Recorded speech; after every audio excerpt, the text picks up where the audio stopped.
Mm-hmm. Um, one of the things that I think I see, and I think I mentioned earlier, that your profession is similar to what my profession was about 70 years ago.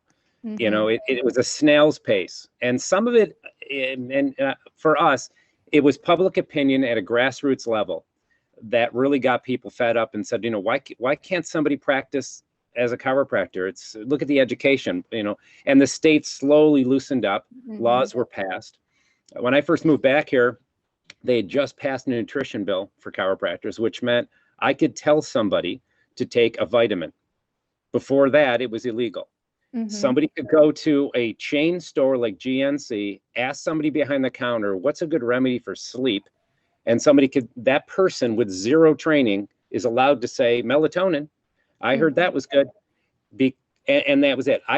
The extensive education I had at the time in nutrition, and it's gone beyond that now, of course, uh, was amazing, but I couldn't tell anybody. So to see that had just passed in the 90s was shocking to me, right? Yeah. Because I get used to the rules and regulations of chiropractors in Minnesota, because after getting my chiropractic degree there, I practiced there for 2 years. I knew New York State was different than that in reimbursement in a couple ways. I didn't realize that I'd be that limited, but I got in just under the wire on that one. They just started the nutrition bill. So what do you think it's going to take for the states, whether it be New York or most of the states, to wake up to the idea that there's a massive benefit to going to a doctor of naturopathy, and to the point where they talk to their leaders, they talk to their political figures, whoever, state board, to get it licensed to a degree where it can be practiced in the way you were educated Mm-hmm. and respected in that fashion. I mean, how do you think that'll happen? I think the great thing about that is that the ball is already rolling. If you Oh, look at states like Oregon, Arizona, Vermont, they're in those states. Naturopathic doctors are considered primary care doctors, have full okay. insurance coverage, are respected on a level of a medical doctor, and so I already see it happening. There's bills being introduced all the time. It's not talked about, but there's bills being introduced all the time to gain licensure or to broaden a scope of practice. Colorado just had a wider scope of practice introduced. Oh, fantastic. Yeah, like Idaho, Montana, it's happening slowly. Minnesota, I'm on the Minnesota board, and there's always workings right now on trying to get more scope of practice or more licensure, basically. So I think it's happening. That's great to hear, because I didn't know that. Our Mm-hmm. profession still fights for scope of practice in different areas, and so it's still going on for us. But your profession is so separated from what you are educated in and what you're actually able to do. We're a little closer to Mm-hmm. practicing what we know, and I think I do take the place, in a sense, for lack of any practicing professionals, as a doctor of naturopathy. I think I'm doing that. I know I'm doing that every day, not to the level of your expertise. I have a lot of experience, and it's an area of fascination. I don't know if that profession would have existed and in New York State as a full licensed and capable, wide open scope practice. I think I would have maybe been a naturopath and not a chiropractor. I'm not even sure. Mm-hmm. Because I love it so much. You know, I love my profession, but my profession and your profession, they're so similar, because we have one truth, like you talked about vitalism earlier. Explain a Exactly. little bit of what you mean by that. I have sort of a working idea, but when you say vitalism, contrast that to how Western medicine sees the body. Oh, yeah. I definitely think there's a lot of overlap with chiropractic medicine and naturopathic medicine. So I totally agree with you. We learn manipulation techniques in school, and I Yeah, was not very good at them. So I always refer out I to remember a I always wanted chiropractor. you to, one of these days you're going to practice on me. I can take it. I want to get your Yeah. skills up. It'll be fun. Oh, I need a lot of practice. So we'll set up some time. All right.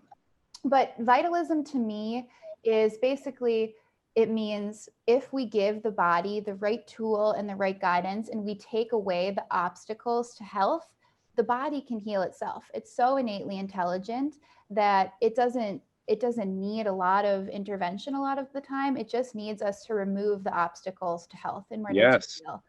And so I do a lot of that in my practice and talk a lot about that with my patients, a lot of education.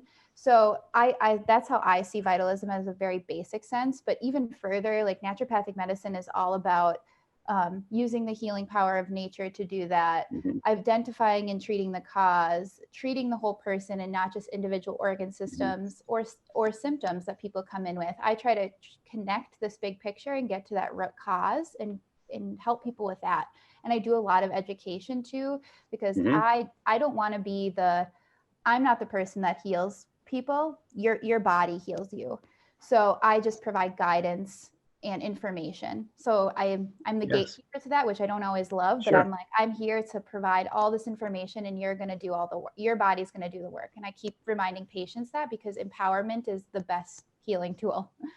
Absolutely. Absolutely. I think one of the ways I look at it as to add to that is, I think people have this belief when they're in their upbringing from their parents, teachers, and peers, that you're born either one of two ways. You either believe you were born healthy and you're going to grow and develop, and the body just needs to be put into nature and loved and cared for and nurtured, and everything's going to be fine. And when you're not feeling well, it's a sign you've drifted from that, and you need to get back to that. Or the opposing belief that a lot of people feel is that you're born sick and inferior. Your genetics are a nightmare. You can't really survive without a lot of help. So you have to turn to professionals immediately.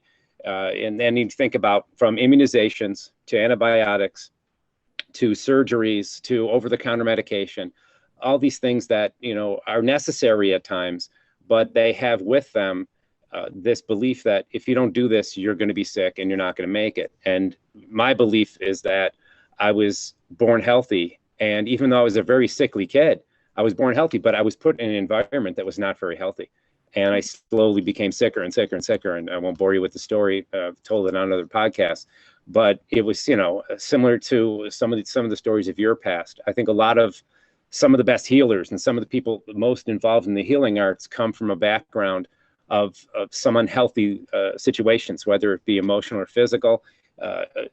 And that's how I was. And I know you telling me, sharing a couple times with me, some of your childhood stuff. And it's just, and they're similar stories, which is interesting. So I think that's the thing people have to decide. Do you believe that you're born sick and you need help, or that you're born healthy and when you got sick, you drifted from healthy things?